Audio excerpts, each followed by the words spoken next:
قل ادعوا الذين زعمتم من دونه فلا يملكون كشف الضر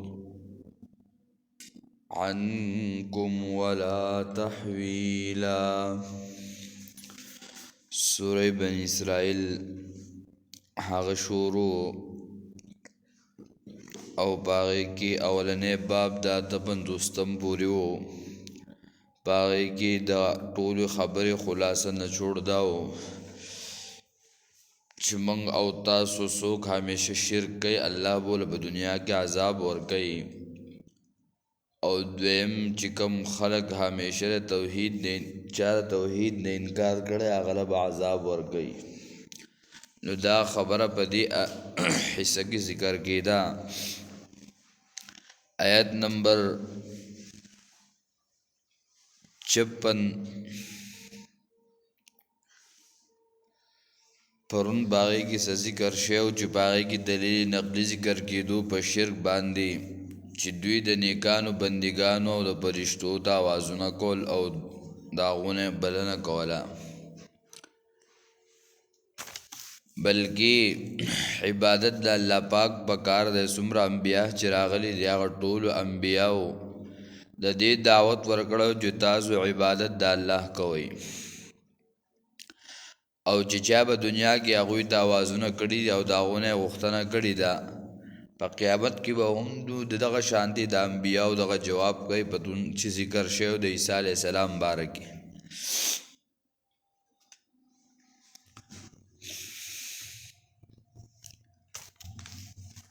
نو مفسرین ذکر کوي تفسیری مدارک ذکر کړي چې په عربو کې دا خلق چې دوی د پرشتو د دوی عبادت کوو دا و چې هغوی دغه جنات دوی ایمان راوړو او بلکې دوی ته د هغې علم نه و دوی بیا هم د هغې عبادت کوو. زاد المسیر کې ابن جوزی رحمه الله ذکر کوي دوی وی چې دا الله ته نږدې دي ځکه موږ د دې عبادت کوو. چې کله په دوی باندې قحط سالي راغله وکاله دوی راغله نبی علیه الصلاة والسلام ته یې موږ له دعا وکړه الله پاک حکم راولېږو آیات نازل کو وی ته دوی ته ووایه چې تاسو د چا عبادت کوو چا ته آوازونه کول د هغو نه وغواړئ چې دا درنه لرې کړي.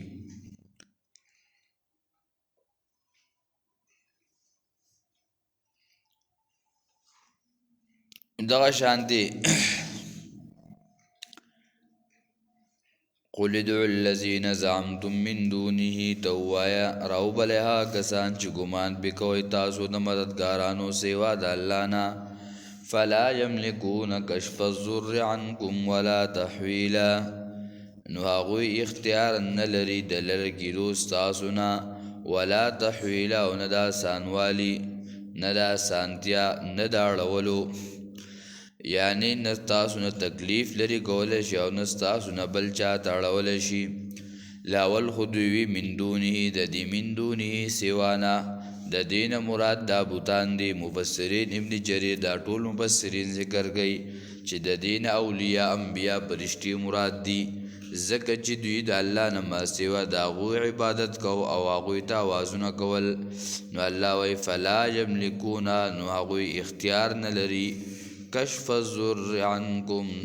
د لرې کولو د تکلیف ستاسو نه ولا تحویلا او نه د کموالي او نه د اسانتیا راوستو، یعنی دوی نه ستاسو نه تکلیف لرې کولی شي او نه ستاسو نه تکلیف اسانولی شي. مدارک ذکر کوي چې کشف ویلی کېږي بالکل لرې کولو ته او تحویل ویلی کېږي یعنی د یو نه منتقل کول بل ته.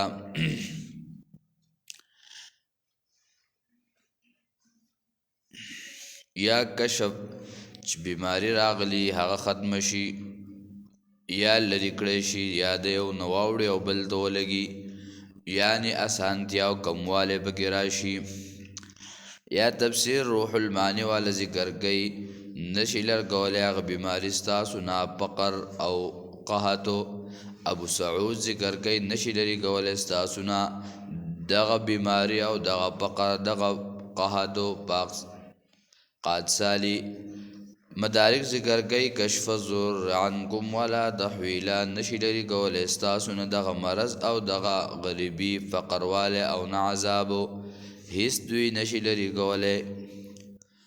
نو دلته اوس ترقی ذکر کوي اولئک الذین یبتغون الی ربهم الوسیله چې دوی به دغه د قبرونو والته آوازونه کول اولیاء او انبیاء ته به آوازونه کول. نو الله ذکر کوي چې دغه بندگان ما ته نزدېکت حاصلوي او ما ته را نږدې کېږي.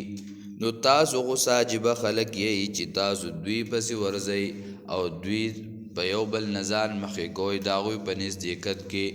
او هغوی ما ته ځان نږدې کوي زما نه غواړي. نو چې د هغوی په وجه تاسو هغو ته ځان نږدې کوئ نو ما ته ځان نږدې کوي ما ته قریب شئ. یعنی تاسو د یو بل نه مخکې والی کوئ او د یو بل نه مخکې کیږئ په څه کې چې تاسو هغوی ته ځان ورسوئ بلکې پر حقیقت کې هغوی زما د ځان نږدې کوي چې هغوی ما د ځان نږدې کوي. نو دا تاسو څه عجیبه خلک یئ ستاسو څه عجیبه سوچ او فکر دی چې تاسو هغوی د ځان نږدې کوئ.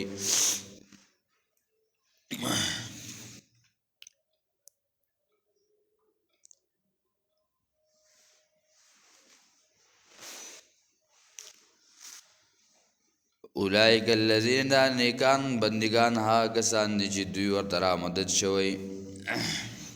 یعنی چاته الله ته یبتغون الی ربهم الوسیله او لټوي خپل رب ته نږدېوالی نږدېکت قرب حاصلی هغه ته نږدېکوالی حاصلی. یا دغه مشرکان چې دي دوی ورته را مدد شوی او هغوی لټوي الی ربهم الوسیله خپل رب ته نزدېوالی ایهم کم چې د دوی نه دي اقربو زیات نږدې وي ویرجون رحمته او رحمت او امید لري د رحمت د هغه او امید لري دوی د رحمت د هغه ویخافون عذابه او یریږي د عذاب د هغه نه. نو عبادت اصل نوم د دریو څیزونو دی هغه د مینې د تابعدارۍ محبت نوم سره هغه د دریو څیزونو یو محبت او دویم خوب او دریم طمع. نو دا درې واړه څیزونه چې راجمع کړي دې ته عبادت ویلی کېږي.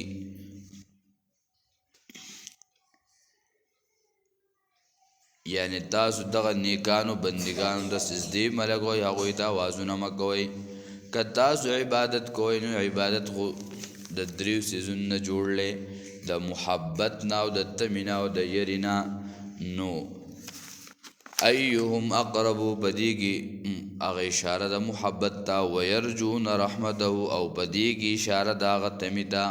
ویخافون عذابه او په دې کې اشاره د هغه یرې ته. نو د دې دریو څیزونو عبادت جوړ دی. نو بیا محبت به دوه قسمه دی یو محبت د مخلوق سره دی د مور پلار سره دی د بچو سره دی د ښځې سره دی دغه شان دی د دوست سره دی په دنیا کې. نو دا مخلوق سره دوستی کول محبت دا جایز دی. خو دویم طریقه باندې چې کوم محبت د الله دی یعنی الله ته سجده لګول دی الله ته آواز کول دی د هغه باندې چې هغه غفور رحیم دی هغه د رحمتونو نازلونکی دی. نو دغه عقیده به بل باندې لرل نو دا صحیح نه دي. یعنی په هغه باندې د هغه خالق د هغه سره مینه دا ده چې هغه ته سجده ولګې هغه ته رکوع وکړې هغه ته آواز وکړې هغه ته بلنه وکړې د هغه نه دعا وغواړې د هغه په شان کې چې هغه غفور رحیم دی هغه رحیم دی هغه رحمان دی هغه ملک دی. دویم نمبر چې تمه ده نو یو ظاهري ده دا هم په دوه قسمه ده یو ملګری دی چې د هغه سره هر څه موجود دي ته یو څیز غواړې یا لکه یو زنانه ده بله زنانه چېرته واده له ځي چېرته له چا کره خادی له ځي نو ګاونډی خپلې ته وایي راکړه دې دا سینډل یا راکړه دا جامې یا د خپل څادر را بولقه راکړه چې دا زه ویسم بیا چې راشم بیا به درکم. نو دغې ته د دنیا ملګرتیا او دا ویلی کېږي. دغه شانتې ګاونډیان د یو بل نه څیزونه میزونه اخلي. نو دویم چې هغه تمه ده یعنی چې الله جل شانه دا غس چې اولاد ورکوونکی خو هغه دی عزت والا هغه دی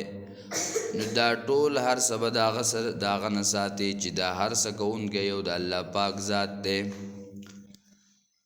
نو تما دا اولاد به د الله نه ساتي عزت ورکول والا دا الله پاک دی یعنی په کاروبار کې برکت اچونکی والا دا الله پاک دی یعنی هر څه کې تما ساتل د الله پاک نه او دریم یره کول نو یره په دوه قسمه ده یو یره د مخلوق د سیزون د اشیاو نه ده یو سړي سره تماشه ټوپک توله ده د هغه نه یره پکار ده دغه شان دی د مار د لړم د دغې نه یره پکار ده لکه موسی علیه السلام بارک راځي والقی عصاک وغورځول د امسا چې کله یې امسا وغورځوله نو هغه ویلې چې دا څه دي دا خو د هغې نه مار دا جوړ شو نو دا په انسان کې طبیعي یری نو یره به ساتي چې دا څیز ما د ضرر راسئ د هغې نه به ځان ساتي خو دا نه چې بس هلکه پخوا به خلکو یې د پلانکي صاحب خواله لاړې نو د شپې د هغه نه دا څیز نشي راوړی او که را دې وړو نو بیا به د باندې کټاړی د شپې به راځي لکه اوس څنګه چې به دې سړی په دې مقبرو کې راځي اکثر دا یریږي یو عالم خبره کوله وي یو ملګری وي د قبر د دې مقبرې خوا ته چېرته کور دغه کړی وي چې د شپې څه اوازونه راځي چې ما ورته وایي چې داسې کار دی ته ته پته نشته د شپې دا مړی دې بره ونو ته خېږي چې هغه رینګ کړی کور ته چې تاسو خو دا اوازونه وایه او مولي صاحب وایي چې دا مړ چې او د شپې ونو ته خېږي ښځو چغې کړلي چې هغه ورته یې خدای بندې په خبره ځان پوه کړه وروسته خبره کوي ما ته د هسې دا د مذاق په ډول چې تاسو دومره چې سړی په دومره کسانو باندې چوت کې او هلته یې ویسي او دومره له پاسه به دومره خاورې واړی دومره غټې غټې تبۍ هر څه به کېږي نو څنګه راپاسي او چې راپاسي او بره ونې دوخي نو دی بیا ښکته کوزېږي سره خو بس واپس ترې راځي ګرځېدي که نه نو مطلب دا دی چې یره ساتل دا د الله پاک نه دي ځکه خالق ذات هغه دی نو یره ساتل د هغه ذات نه پکار دي چې کم ذات ته وجود ته راوستی هغه خالق دی مالک دی رازق دی د تصرف اختیار د هغه سره دی دا څومره اختیارات چې دا د هغه سره دي نو د هغه نه یره ساتل دا د هغه سره خوند کوي بلکې د مخلوق خدا نه یره ساتل هغه طبیعي یره ده بلکې حقیقي یره هغه د الله نه ساتل پکار دي او د هغه نه یریدل هغه پکار دي نو خالق دا درې څیزونه د دین عبادت جوړلی د مینې نه د یرې نه او د تمې نه نو چې کله دا درې څیزونه موجود شي او حدیث کې راځي چې د دوو څیزونه یو تمه ده او بل یره ده د الله پاک نه به تمه هم ساتي الله به جنت راکوي یره به دې هم ساتي داسې نه عذاب راکړي نو دا دواړه څیزونه چې کله یو ځای شي نو دې ته ویلی کېږي ایمان نو په دې کې ذکر کوي دغه خبره اولئک الذین یدعون دغه نیکان بندګان هغه کسان دي چې دوی ورته رامدد شوی او لټوي هغوی خپل رب ته نزدېکت یا دا مشرکان هغه خلک دي چې دوی ورته رامدد شوی او هغوی لټوي خپل رب ته نزدېکت یعنی دوی هغه پسې منډه وی بلکې هغوی خو د الله نه غواړي په دنیا کې اولیاء انبیا څومره تیر شوي دي نو هغوی خو خپل رب ته نزدېکت حاصل کړی دی خپل رب ته ځان قرب حاصل کړی دی نو هغه ته په دنیا کې یو سړی موجود دی هغه نه یو سړی دعا وغواړي یو سړی د دعا وکړي دا جایز دی